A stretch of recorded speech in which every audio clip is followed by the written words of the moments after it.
The weapon-grade predators organized themselves into a defensive formation because the humans sat down with toast. Let me say that again for my colleagues in the back who think they misheard me. 6 apex predators, each capable of tearing through reinforced plating, arranged themselves in a perfect hexagonal guard pattern around a human female eating breakfast. Nobody told them to do this. Nobody trained them.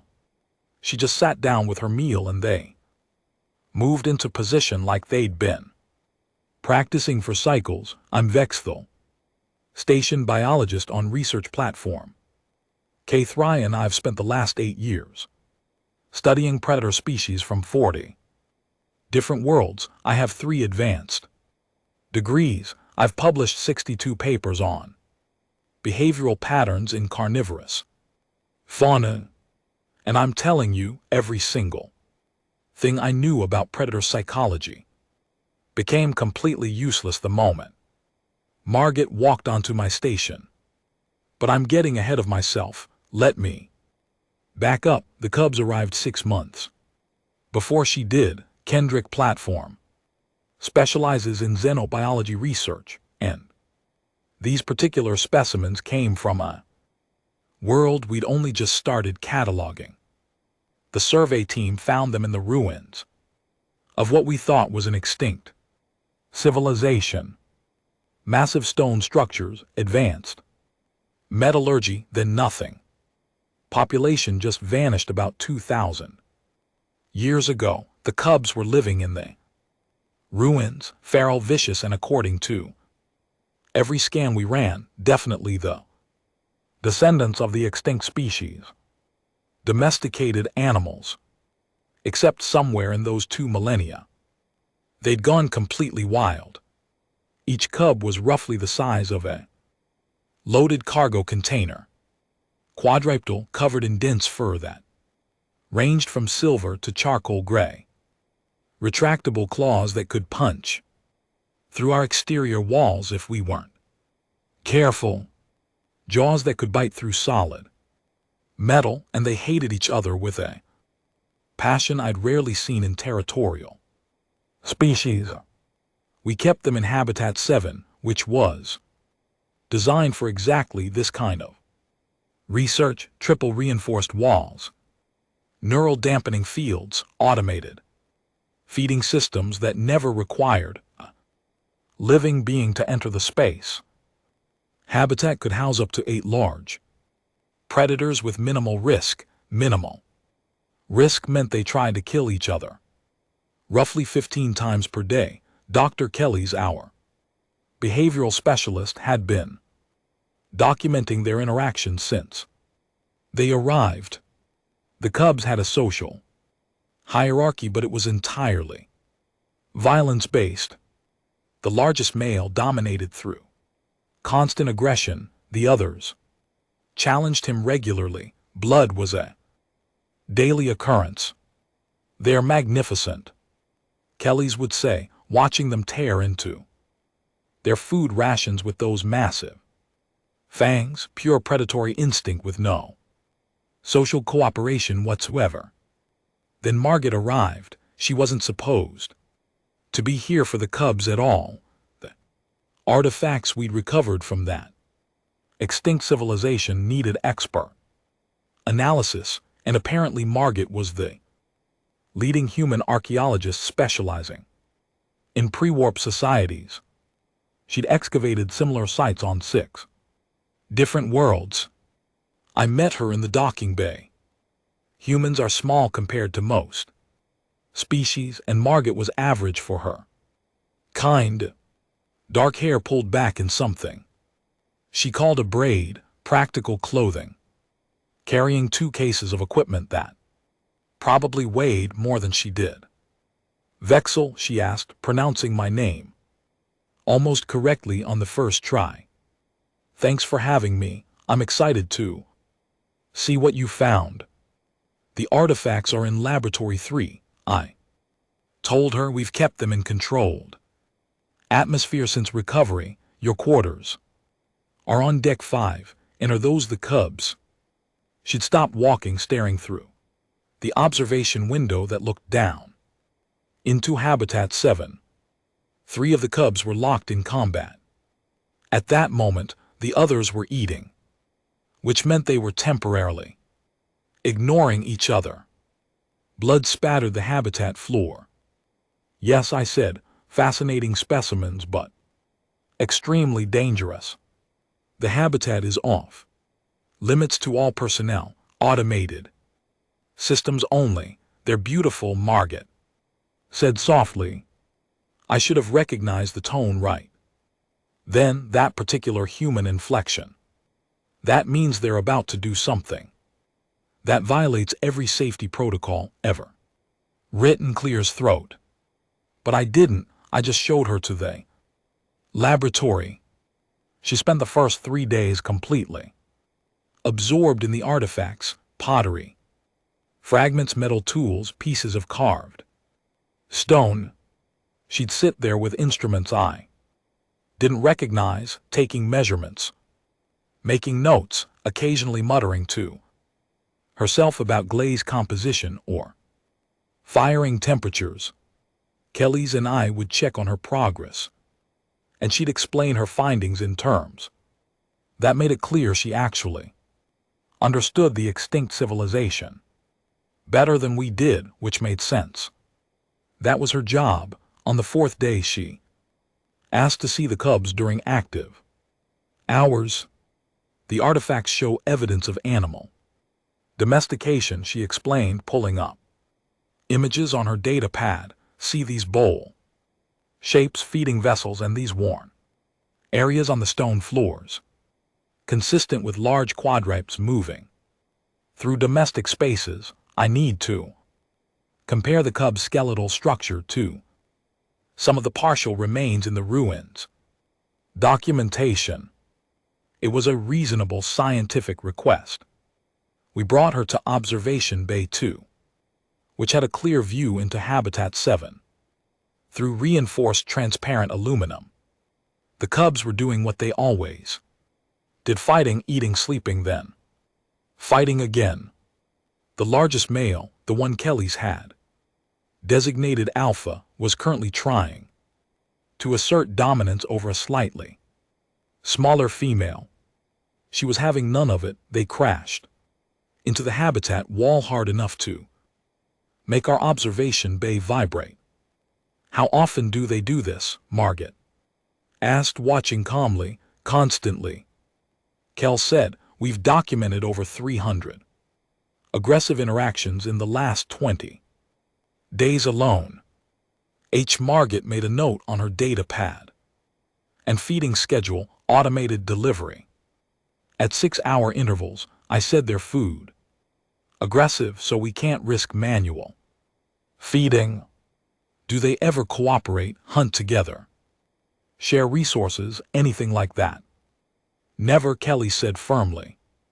These are solitary apex predators forced into proximity. Cooperation would require social bonding capacity they simply don't possess. Margaret kept watching. The fight had ended. Alpha male had won naturally.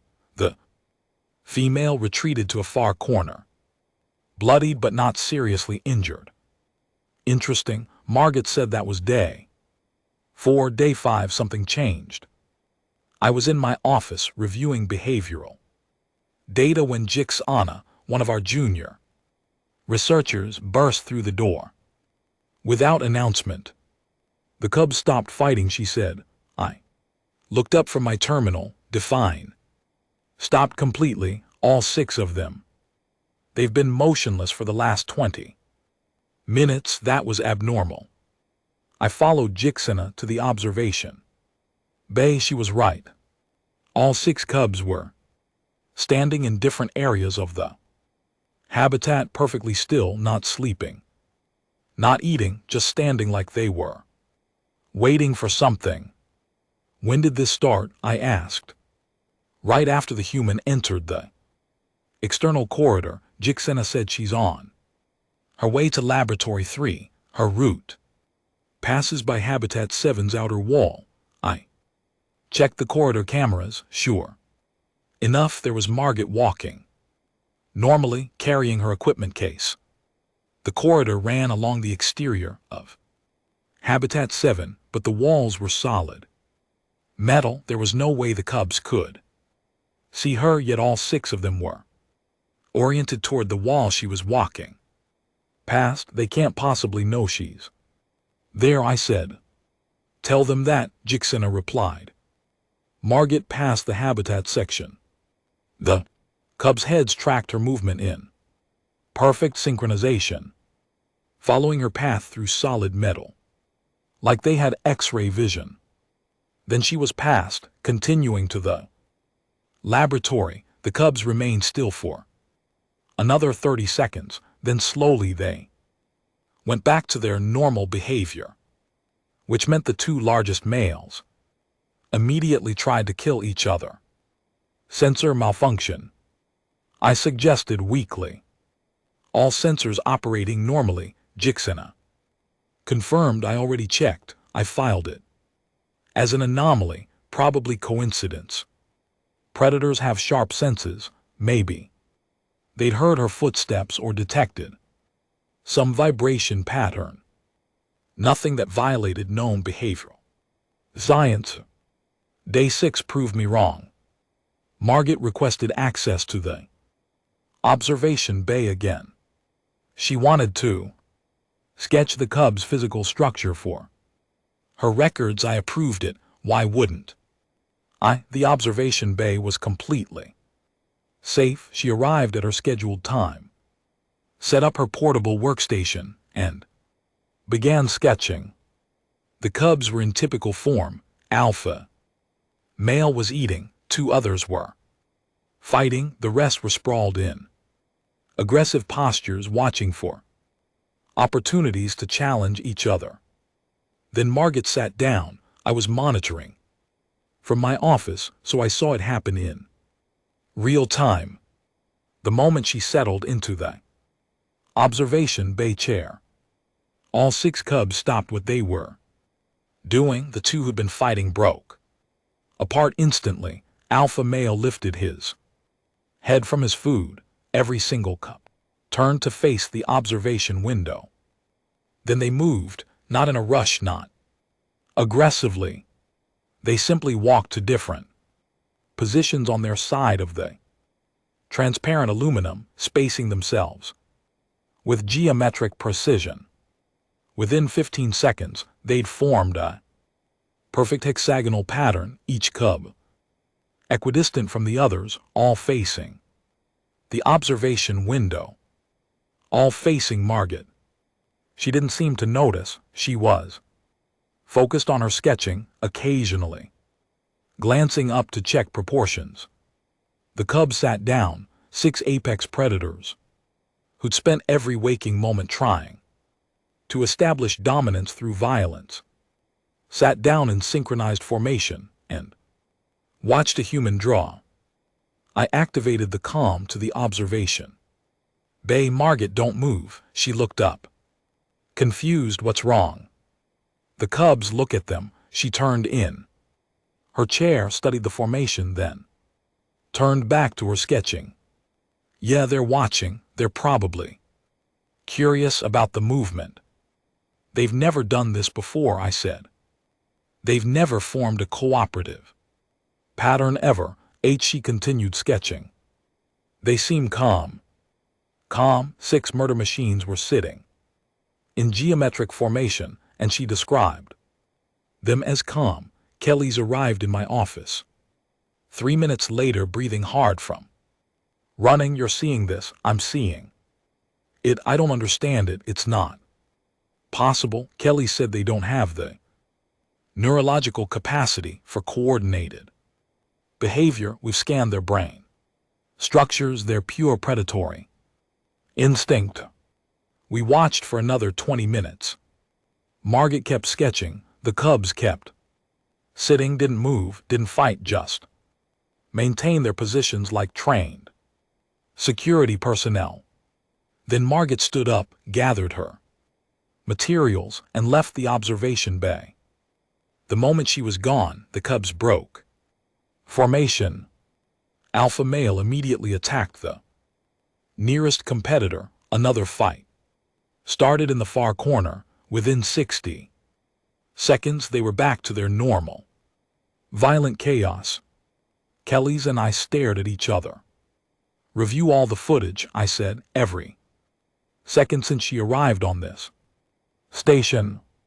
We spent the next 6 hours watching recordings. The pattern was undeniable.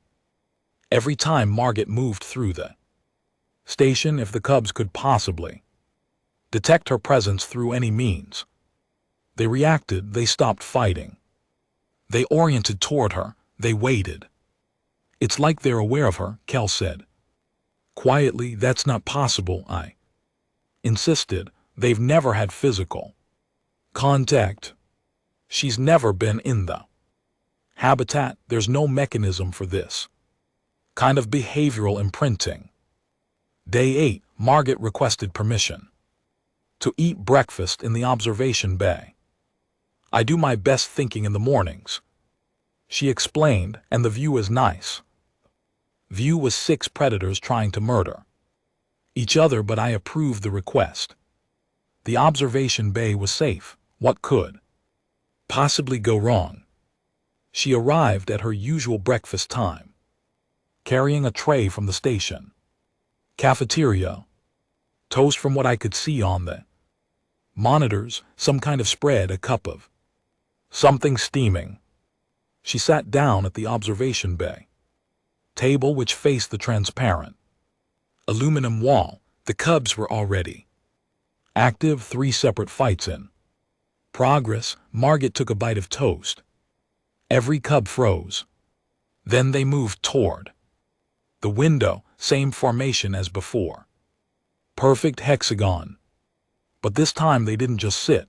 They positioned themselves with their backs to Margot, facing outward into the habitat, a defensive formation. Are you seeing this? I transmitted to Kellys. I'm already on my way, she replied. The cubs maintained position while Margit ate. She seemed completely unconcerned, chewing her toast while 6 apex predators stood guard like she was the most precious thing in the universe. Then the impossible became the absolutely unthinkable. The habitat door opened, not the main door, one of the emergency access panels. We'd never used. It shouldn't have been possible to open from the inside. The cubs didn't have the intelligence or the manipulators to work the controls. But it opened and 3 of the cubs slipped out. The station alarm started screaming. Emergency bulkheads should have dropped immediately, sealing the habitat section, but the cubs had somehow triggered the safety override. The bulkhead stayed open. I was running before I consciously decided to move. Kellys was right behind me. We reached the observation bay corridor in time to see 3 massive predators padding silently toward the observation bay door. Toward Margit. She was still eating breakfast. The cubs reached the observation bay entrance. The door was closed but not locked. Standard protocol. There'd never been a reason to lock it. The lead cub, alpha male, pushed the door control with his massive head. The door opened. Margit looked up from her toast as 3 apex predators entered the observation bay. She didn't scream, didn't run, just watched them with mild curiosity. The 3 cubs moved to positions around her table. The other 3 were still in the habitat, maintaining their positions. On the other side of the transparent aluminum, 6 cubs, perfect hexagonal formation. 3 inside the bay, 3 visible through the window, all facing outward, all guarding the human eating breakfast. Security, I gasped into my communicator. Habitat 7 now. Margit took another bite of toast, so there I was 3 decades of behavioral research, and I couldn't explain why predators were treating a human like visiting royalty. Security arrived in 40 seconds, which I'll give them credit for. Commander Tharvik led the team, all of them armed with neural disruptors and containment nets. They stopped at the observation bay entrance, staring at the scene inside. 3 cubs positioned around Margit's breakfast table, the human calmly spreading something on her second piece of toast, the cubs utterly motionless, except for the occasional ear twitch. "Extract the human," Tharvik said quietly. Into his calm, "Negative," I replied. Immediately, any aggressive movement toward her might trigger a predator response. She's surrounded by 3 animals that could tear her apart in seconds, Tharvik said. "We need to act." "They're not acting aggressive," Kelly's observed. She'd pulled up her scanner, running every analysis protocol we had. "Their neurochemistry shows alert status, but 0 hostility markers. They're guarding, not hunting." "That's impossible," Tharvik said. "Join the club." "I thought we have jackets." Margit finished her toast. She picked up her cup, took a long drink, then set it down carefully. The cubs tracked every movement with focused attention, but none of them shifted position. She stood up. All 3 cubs stood simultaneously. Margit gathered her tray, moved toward the door. The cubs parted smoothly, maintaining their triangular formation. Around her, she walked through the security team like she was taking a casual stroll. "Morning," she said to Tharvik. "Thanks for the concern, but I'm fine." The 3 cubs followed her into the corridor. The security team pressed themselves against the walls, hands on weapons but not drawing them. Smart choice. The cubs paid them no attention whatsoever. Their focus was entirely on Margit. She walked back toward Habitat 7's main entrance. The cubs followed in formation. When she stopped at the door controls, they stopped. When she opened the Habitat entrance, they entered without hesitation. The 3 cubs inside the Habitat immediately came to the entrance, greeting the others with soft sounds I'd never heard them make before. Not aggressive, almost friendly. Margit stepped back. The door closed. Through the observation window, we watched all 6 cubs settle into resting positions. No fighting, no dominance display. They just laid down in a loose cluster and went to sleep. "Someone explain this to me," Tharvik said, holstering his disruptor, using small words. "I couldn't." Kelly's couldn't. "We had behavioral data from 6 months of observation showing these cubs were incapable of cooperation, and we just watched them execute a coordinated security operation to guard a human's breakfast." The emergency meeting happened an hour later. Me, Kelly's, Tharvik, and Jixana crowded into the station's main conference room. Margit was still in her laboratory, apparently unconcerned about the incident. "Pheromones," Kel suggested. "Humans must produce some chemical compound that triggers a protective response." "We've scanned her constantly," Jixana said, pulling up the data. "Nothing unusual in her biochemical signature, nothing that matches any known predator attractant. Electromagnetic fields, I tried. Something about human neural activity. Human brain waves are well documented." Kelly said. "Nothing special, certainly. Nothing that would penetrate Habitat walls." Tharvik leaned back in his chair. "I'm going to ask the obvious question. Has she been training them somehow, sneaking into the habitat during off hours. Impossible, I said. We monitor that. Habitat constantly. She's never been inside before this morning, and that was the cub's choice, not hers. Then how? Tharvik asked. Nobody had an answer. We implemented new protocols. Immediately, Habitat 7 was upgraded to maximum security, triple locks on every access point, additional neural dampening fields, continuous monitoring by dedicated staff. The cubs ignored all of it. They only cared about one thing: Margot. Over the next 5 days, we documented the pattern with scientific precision. Every morning, Margot ate breakfast in the observation bay. Every morning, 3 cubs exited the habitat through methods we still couldn't explain and formed guard perimeter around her table. They never breached security when she wasn't there. They never attempted escape.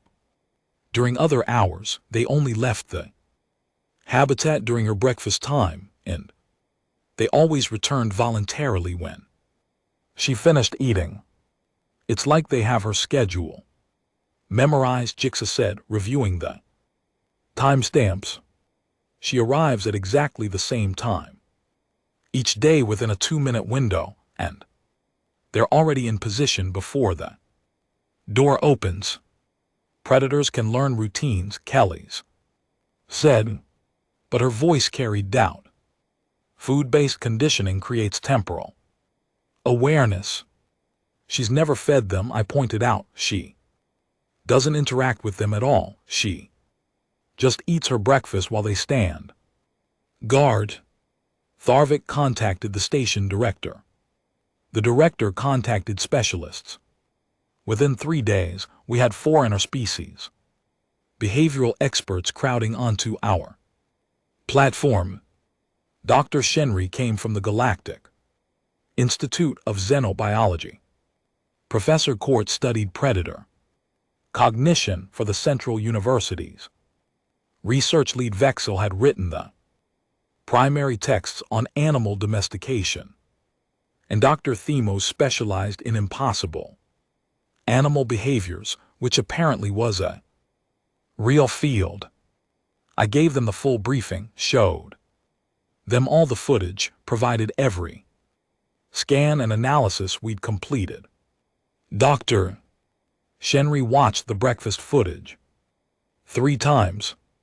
The formation is remarkable, military precision without training. The timing is what interests me. Professor Court said, they're anticipating her arrival. That requires abstract temporal reasoning these creatures shouldn't possess unless they're operating on instinct.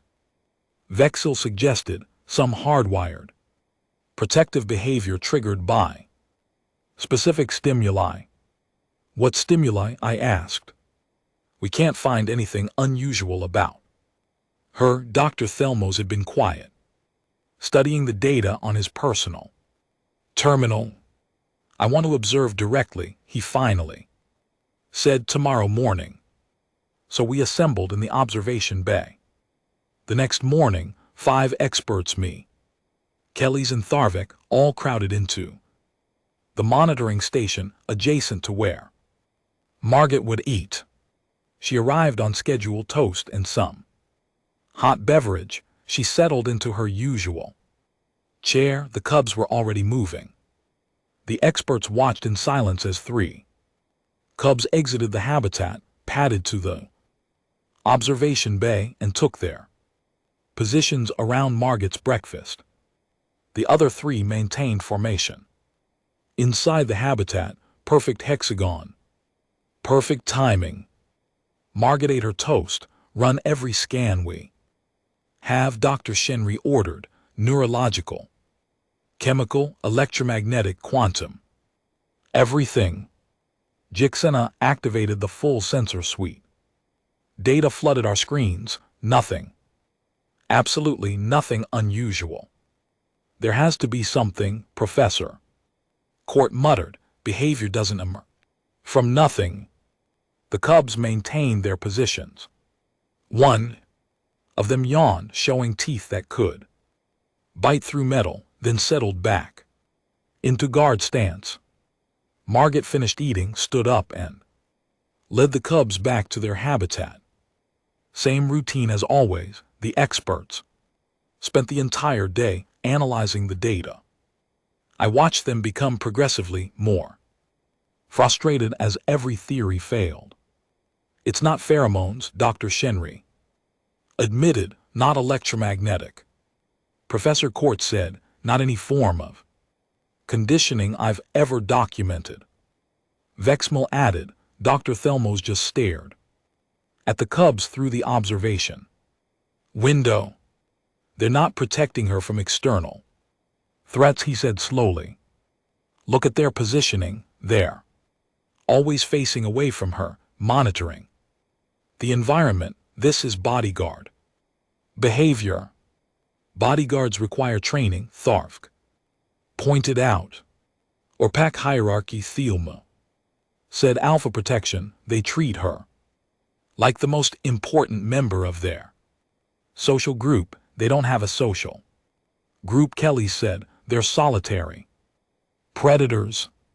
They were, Theos corrected. Now they're not. That's when Margit requested access to the cub's habitat during her work hours. I need to examine some of the artifacts in natural lighting conditions, she explained. The observation bay has the best environmental controls. Tharvek denied the request immediately. Too dangerous, unacceptable risk. Absolutely not. The cubs taught themselves to open the laboratory door.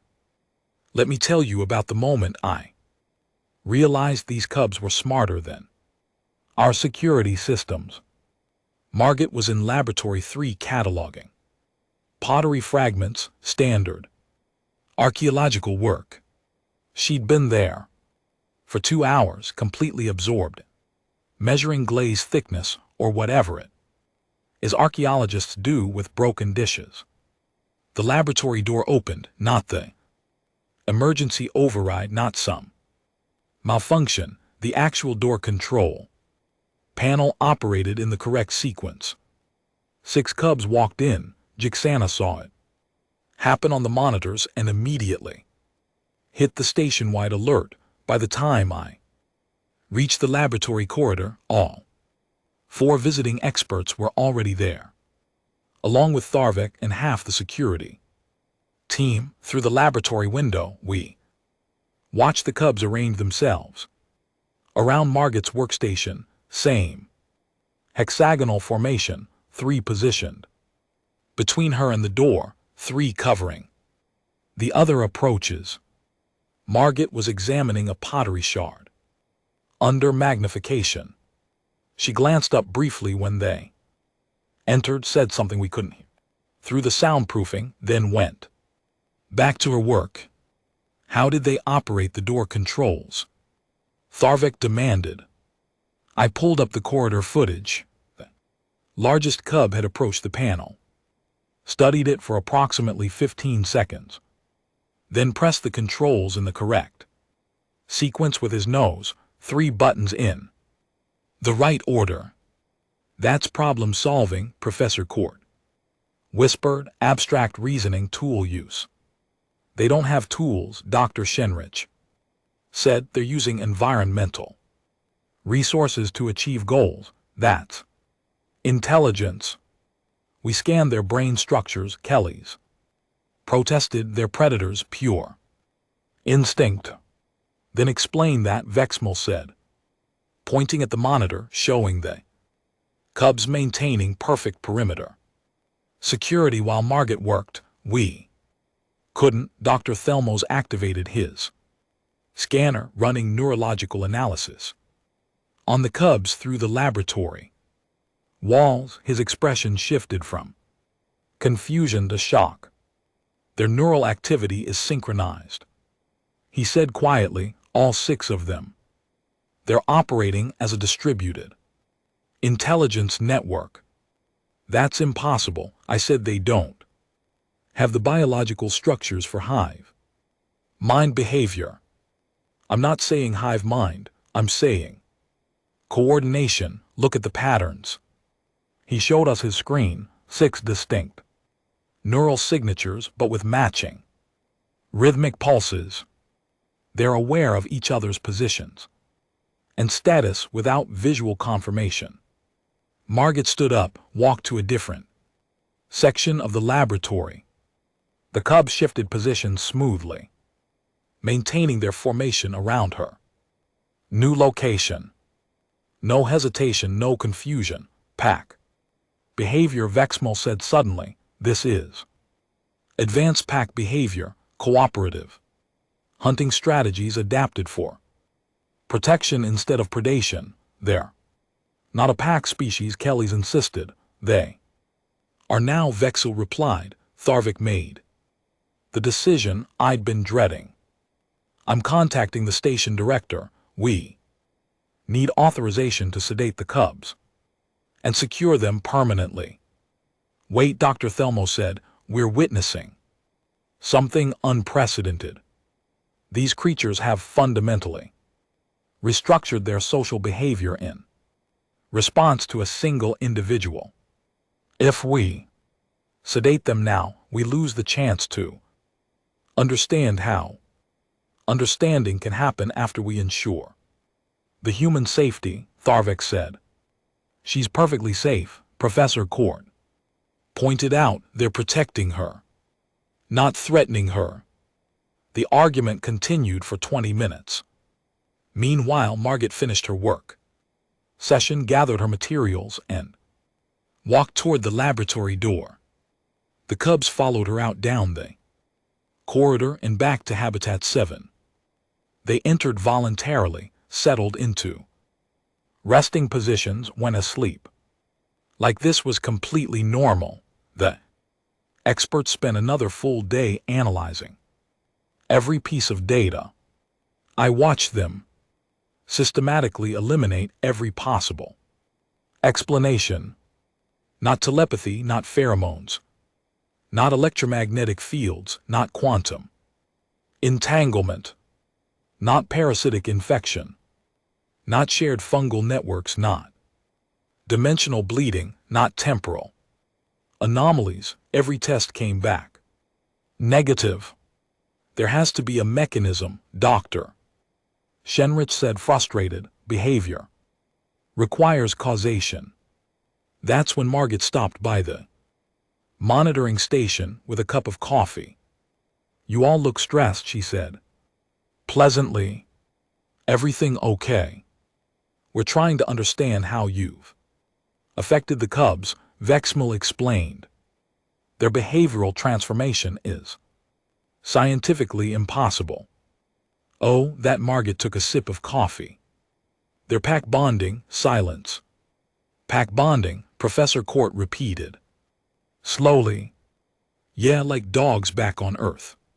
They're reading me as Pack Alpha and responding accordingly. You haven't established dominance, Kellys said. We've monitored every interaction. No aggressive displays, no territory marking, no hierarchical challenges. I don't need to, Margaret said. I just exist calmly in their space, confidence without aggression. That's what Pack Alpha means to canine-type species. Dr. Thelmos leaned forward. You're saying they've domesticated themselves? Not domesticated. Bonded. There's a difference. Margaret sat down her coffee. Look, humans spent thousands of years alongside pack predators on Earth. We learned to read their social cues. They learned to read ours. These cubs are showing classic pack behavior because I'm unconsciously broadcasting pack structure signals. Humans don't have pack structures, I said. Margaret laughed. We absolutely do. We just call them teams, families, organizations. Same hierarchical patterns, same cooperative behaviors, same protective instincts. These cubs recognize it because their ancestors were probably domesticated by the extinct civilization. The behavior is still in their genetics, just waiting for the right trigger. The expert stared at her. You're saying this is normal, Dr. Shenry? Asked for Earth species completely, we have dozens of animals that formed similar bonds with humans over millennia. She pulled out her data pad, showed us images of creatures called dogs, cats, horses, predators, prey animals, everything between. They all learned to read human social signals. These cubs have never encountered humans before, Vexmill pointed out. Their ancestors encountered the civilization that built those ruins, Margit said.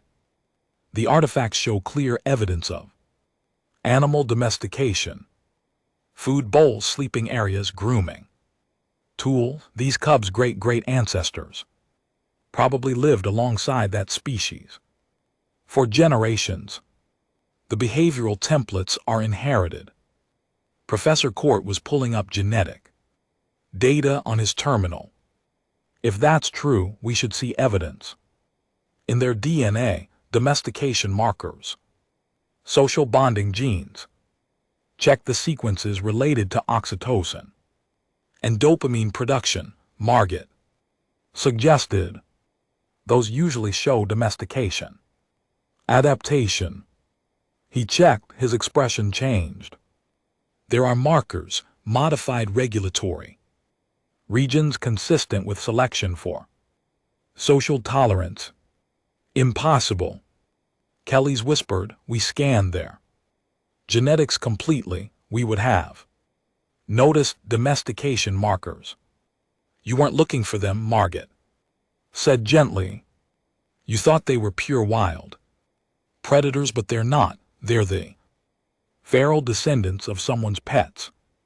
The implications hit me like a physical force. We've been studying these cubs as wild animals when they were actually abandoned companions carrying genetic memories of partnership with an intelligent species, and Margit, just by being calm and confident around them, had triggered those ancient behaviors. This is going in my report, Dr. Shenrich said quietly. We need to reclassify the entire species. Good luck explaining it to your colleagues, Margit said, picking up her coffee. Most species don't believe humans when we tell them about domestication. They think we're exaggerating.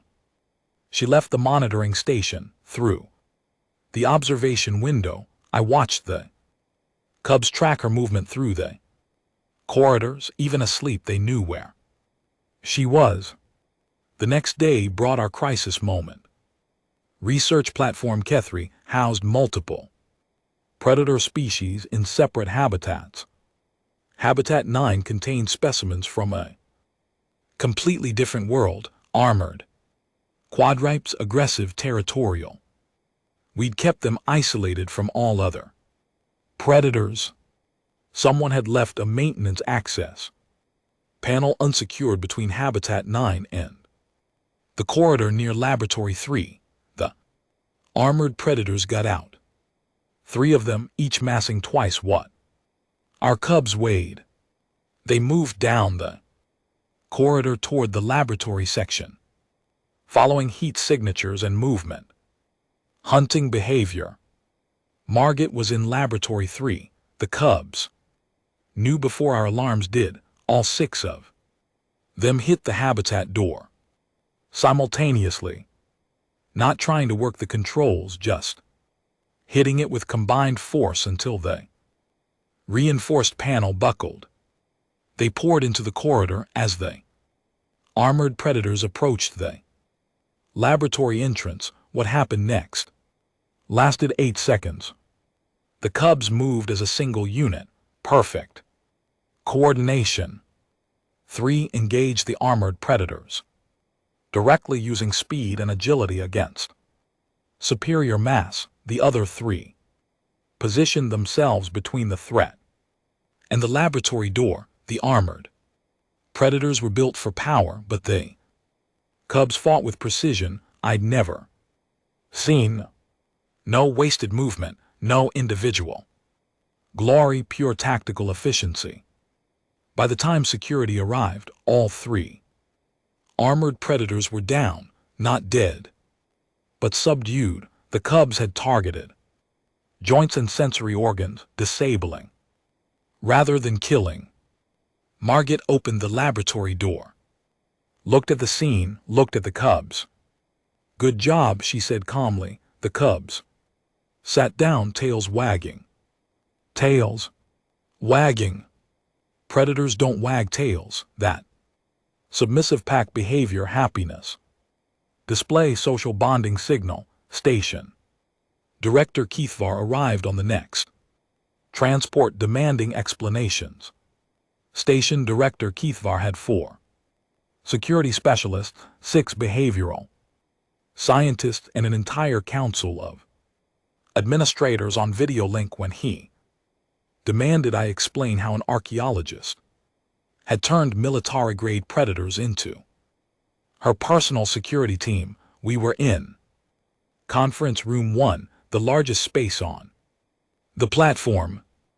Margit sat at the center table drinking tea. The cubs were outside in the corridor because Keithvar had insisted they be contained. They destroyed 2 reinforced doors and disabled a dampening field trying to reach her.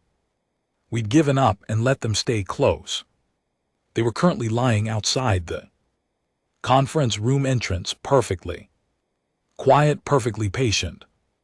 Explain, Cathar said simply. Margit sat down her tea. I didn't do anything. 6 apex predators treat you like royalty, Keithvar said. They reorganized their entire behavioral structure around your presence. They've demonstrated problem-solving intelligence we didn't know they possessed, and you're saying you did nothing. Correct, Margit said. I just existed near them. Dr. Shenry pulled up his data. Director, we've confirmed the cubs carry genetic markers for domestication. Their ancestors were companion animals to the extinct civilization. When exposed to appropriate social signals, they reverted to bonded behavior patterns. Appropriate social signals, Keithvar repeated from a human. Humans are very good at pack dynamics. Margit said, we've been working with domesticated predators for about 15,000 years. We unconsciously project confidence, establish routines, maintain calm authority to pack bonded species. That reads as alpha behavior. You never commanded them, I added, never trained them, never rewarded or punished them. You just maintained consistent presence and emotional stability. That's all it takes, Keithvar asked skeptically. For species with the right genetic background, yes, Professor Court said. These cubs were primed for bonding. They just needed the right trigger. Margit provided it. One of the security specialists spoke up. The human represents a tactical security risk. Those creatures will attack anyone perceived as threatening her. They defended her from an actual threat. Vexmil pointed out the armored predators from Habitat 9 were hunting. The cubs responded appropriately. With lethal force, the specialist said. With precisely calibrated force, Dr. Thelmos corrected. They disabled the threats without killing. That's remarkable restraint for predators. Keithvar studied Margit. What happens when you leave the station? She shrugged. They'll probably be upset for a while. But they're adaptable, they'll adjust. Will they bond with someone else? Maybe. If that person understands pack dynamics and maintains the right behavioral cues. Margit paused, though honestly I'd recommend keeping them together. They've formed a functional pack unit. Now, separating them would be cruel. A functional pack of weapons grade. Predators, Cathvar said, a functional pack of highly intelligent social animals, Margit corrected gently. They're not weapons, they're people. That statement caused an uproar among the administrators on the video link. People implied rights, protections, ethical considerations. The legal implications alone would take years to process. Cathvar held up a hand for silence. Dr. Vexthal, your professional opinion. Are these creatures dangerous? I thought about 6 months of watching them try to kill each other. Then I thought about 8 seconds of watching them fight with perfect coordination to protect Margit. They're dangerous to threats, I said. Carefully, but they're not indiscriminately violent. They have clear behavioral parameters now. They protect their pack, that's Margit, and by extension, anyone she indicates is safe. Demonstrate, Cathvar said. Margit stood up. Open the door, please. The door opened. 6 cubs entered the conference room in formation, moving around the crowded furniture with careful precision. They positioned themselves around Margot's chair and sat down. Cathvar watched them with the expression of someone whose entire worldview was being forcibly rewritten. Director Cathvar, Margit said. Formally, these are my friends. Cub's ears perked up, several tails wagged slightly. Approach me, Cathvar said to Margit. She walked over to him. The cubs followed, maintaining formation. When she stopped beside the director's chair, they stopped, still in formation. Still alert but not aggressive. Cathvar slowly extended his hand toward Margit. The nearest cub's eyes tracked the movement, but he didn't react. Otherwise, no growl, no aggressive posture, just observation. Cathvar withdrew his hand. Remarkable. They're reading social cues, Margit explained. Your body language indicated no threat. They accepted that. What if I had been threatening? Then you'd have 6 very angry protectors to deal with, Dr. Thelmo said, which is why we recommend not testing that scenario. Keith spent another hour questioning the experts, reviewing data, consulting with his administrators. Finally, he made his decision. The cubs will remain on research platform Cathric under modified containment protocols, he announced.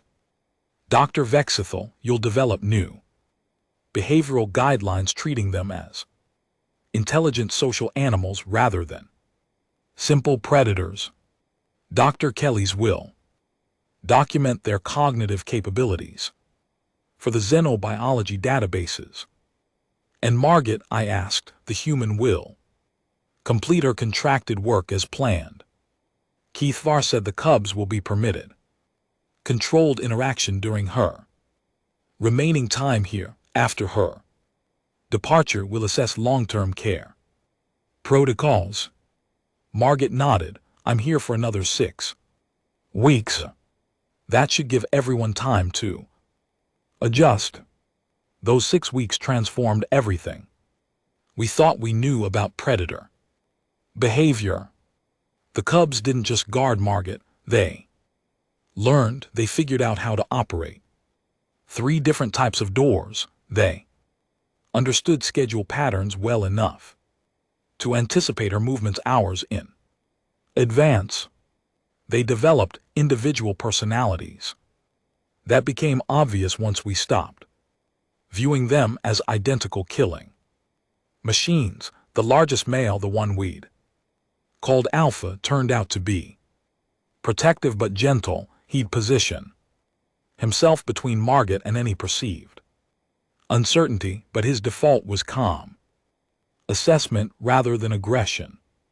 The silver female was curious, always investigating. Margot's equipment with careful sniffs. She learned to identify archaeological tools and would sometimes retrieve items Margot needed before being asked. The youngest cub, barely adult-sized, became the emotional barometer of the pack. When he was relaxed, the others were calm. When he showed stress, they all heightened their alertness. Kelly's documented everything with the enthusiasm of a researcher who just discovered an entirely new field of study. Her reports were going to rewrite multiple textbooks. I spent most of my time updating our containment protocols, not to keep the cubs locked up, but to keep them safe and comfortable while accommodating their new social structure. We designated Laboratory 3 as a shared workspace. Margot could conduct her archaeological research while the cubs lounged nearby. They seemed to enjoy watching her work, and she'd occasionally explain what she was doing. This pottery fragment shows firing techniques that suggest advanced kiln technology, she'd say, and 6 pairs of eyes would watch her turn the shard in her hands like it was the most fascinating thing in the universe. They had no idea what she was talking about. They just liked being included. During her final week, Margot trained Jixena in basic pack interaction, how to move calmly, how to read body language, how to establish presence without dominance. The cubs accepted Jixena cautiously at first, then with growing trust. By the end of the week, they'd included her in their protection radius. It's about consistency, Margot explained to our junior researcher. You don't have to be alpha. You just have to be reliable pack. On Margot's last day, we gathered in Laboratory 3 for an informal farewell. The cubs seemed to sense something was changing. They were restless, staying closer to Margot than usual. She knelt down, meeting the largest cub. At eye level, you're going to be fine, she told him. Jixena and Vexthal will take good care of you. He made a sound I'd never heard before. Not aggressive, not fearful, something that sounded almost like sadness. Margot scratched behind his ears. I know I'll miss you too. She went to each cub individually, saying goodbye, providing physical contact and reassurance. They accepted it quietly, understanding in whatever way predators understand that this was temporary separation, not abandonment. Then she gathered her equipment cases and headed for the docking bay. The cubs didn't follow. They watched her go from the laboratory entrance, then turned to Jixena. New pack member, new routine. They'd adapt. 3 months after Margot left, we received a transmission. She'd been contracted to another archaeological site. This one, studying a different extinct civilization. The attached image showed Margot sitting at a dig site, carefully excavating what looked like ceremonial pottery. Surrounding her excavation grid in a perfect protective perimeter sat 8 large feline creatures with elaborate main structures and retractable claws. Her message was brief: found another domesticated species, same behavior pattern. Thought you'd want to know. I showed the image to Kelly's. Of course, she said, laughing. Of course, the human just collects ancient predators everywhere she goes. Back in Laboratory 3, Jixena was cataloging the artifacts Margot had finished processing. The 6 cubs lounged around her workspace in comfortable formation, occasionally watching her work with patient attention. One of them yawned, showing all those impressive teeth, then settled his head on his paws. Just another quiet day on research. Platform K3, where we'd learned that the most dangerous predators in the galaxy just wanted someone to belong to. I went back to my office and started writing the paper that would change xenobiology forever. Inherited domestication behaviors in apex predator species, a case study in spontaneous pack bonding. It was going to be a bestseller. Outside my window, I could see habitat. 7. The Cubs had transformed it from a containment cell into a home. They'd arranged the space into distinct areas. Sleeping, playing, watching the corridors for Jixena's arrivals. Predators who'd spent months trying to kill each other now lived as a family. All because an archaeologist had sat down to eat toast.